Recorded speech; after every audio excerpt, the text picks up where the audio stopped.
king, I am not a god, I am Hunkpain! What's good, YouTube, and welcome. Everyone saying war is very bad weapon. Don't use it, just go for the broken war. Especially if you are a new player, that's what you're gonna hear all day long. In this video, we're gonna take war to war, baby. Let's go. This is Sparta! That's pretty good.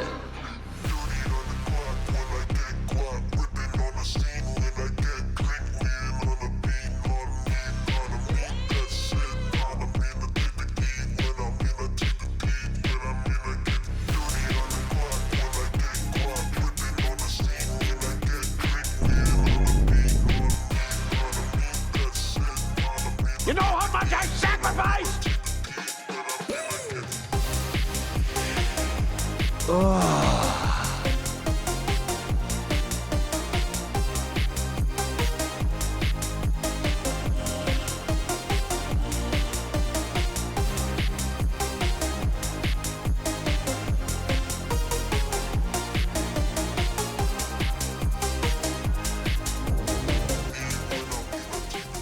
And welcome back, Tano. I hope you enjoyed this speedrun. If you did, hit the like and subscribe. Let's make sure this video reaches everybody so no one ever underestimates the Stalker weapon again. Ready or not, let's go for the build.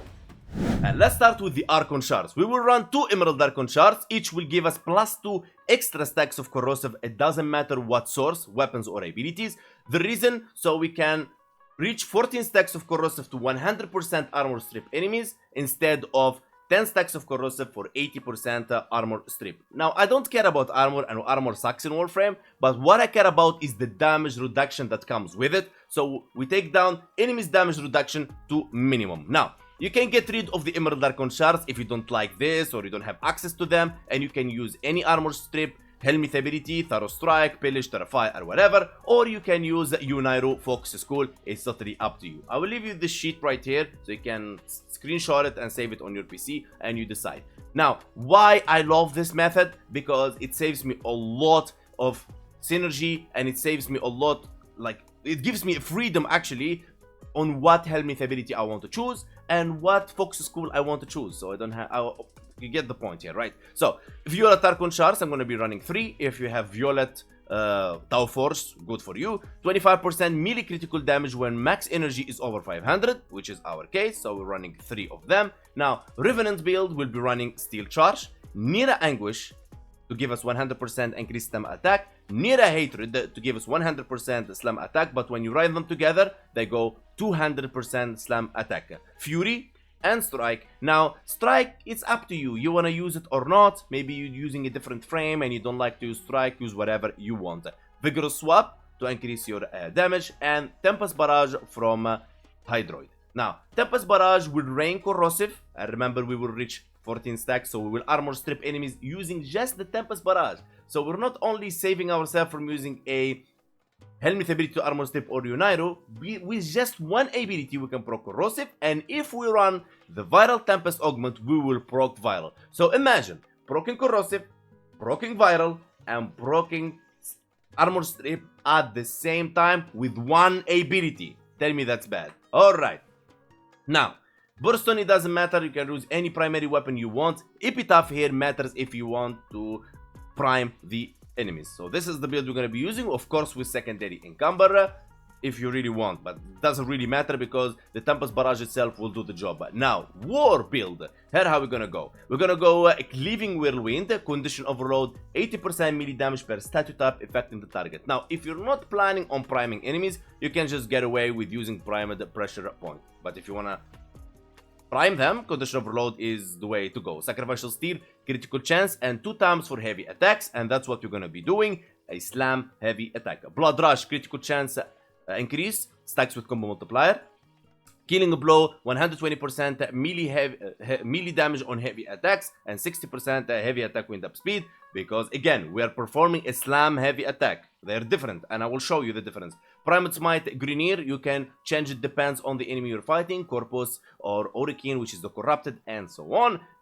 The Primate Fever Strike for Toxin, because we're just gonna run Toxin in there. It affects anybody HP. What Toxin does, Toxin allows damage to bypass enemy shields and deal damage directly to their health over a short duration. Because we have Viral, we have Corrosive, And now we're gonna have Toxin, and enemies are armor stripped. They're pretty much dead instantly. Amalgam Organ Shatter for critical damage and heavy attack wind up speed. Seismic Wave is best in slot when it comes to slam damage, 200% melee slam damage. When it comes to the melee weapons Arcane, we're gonna be using melee Crescendo Ronaldo. So, how this Crescendo Ronaldo works exactly? On finisher kill, gain 5 initial combo for the rest of your missions, means you will be always at 12 combo multipliers.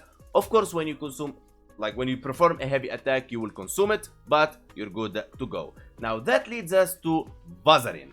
Now, Vazarin is the best way. Naramon can do it as well, but I think Vazarin is the best way when it comes to performing finishers for the Crescendo.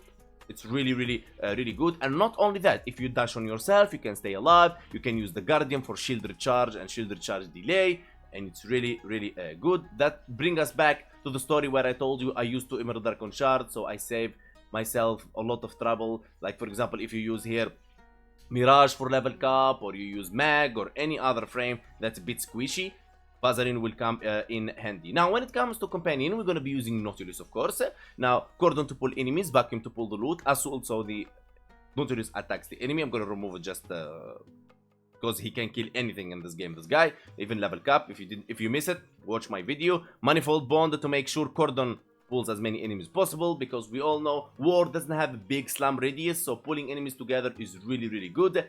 Tenacious Bond for the critical damage increase, Metal Fiber, Sacrifice, Primed Animal Instinct, and Primed Regen. That's that. And now when it comes to Virglass, which is the best sentient weapon right now in the game, and this is what I killed level cap with, you need a Riven for this. If you don't have a Riven, you will not be able to reach the 50% critical chance, and it's okay. It's not a problem if you don't care about the mods that comes with Nautilus, which is the Tenacious Bond, that you need to have more than 50% critical chance, so you get that juicy 120% or 1.2 multiplicative critical damage. You get the point here. We want to maximize everything. Now, for Operator, we're gonna be using this lovely Arcane, which is Magos Aggress. Increase Heavy Blade critical damage after Warframe melee transference. How you do it is really simple. You go Operator and you just hit the melee attack. Boom.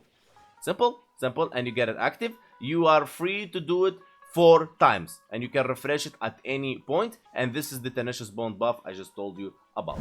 Now, the first thing you want to do is really simple. You go to those enemies, you use your Operator, second ability, ragdoll enemies in the ground, press X, and you'll be able to perform ground finishers, and you will have your combo for the rest of your mission. Really simple and easy. Okay, now, the third ability, the helmet ability we're going to be using, which is Tempest Barrage. You will be able to see now that we're going to be proccing 10 stacks of Viral and 14 stacks of Corrosive, armor stripping those enemies, jumping in the air, and shkaboom, 165 million, and so on. Now, we can of course increase that if we use, for example, Mirage, Eclipse, or we use Chroma. I will leave that to you to break the game even further, but I will give you the basics here. And the basics that can actually kill level cap. Okie dokie. So, now, how you perform the whole synergy. Really simple. You go Operator, melee. Remember, for our Magos Aggress. Now, then, you want to make sure that you prime those enemies. Okay? And then you give them some of your Tempest Barrage. And then you jump up. And then, shkaboom, 245 million. Yes, that's what I'm talking about. And shkaboom, 236, 241. Of course, you can reach damage cap if you really want to. I actually did it, and I will show you guys the picture really quick right here. Last night on the stream, just pushing it with my baby. There you go. Boom. So I've been using Mirage, and as you can see right here, that's the damage cap right there using War. Okay, so it's possible, it's doable, and the build is in your hands. I'm sure it's safe. I don't know, I'm not sure about that, but we'll see. By this, we reached the end of our video. Special thanks to all my members and special VIPs and every time who supported the channel in any way by liking, subscribing, following, and don't forget to join our Discord link in the description. Don't forget also to follow me on Twitch, because I'm streaming on YouTube and Twitch, multi-streaming, so much appreciated. Thank you guys, and I'll see you next time. I am not a king, I am not a god, I am Hunkpain.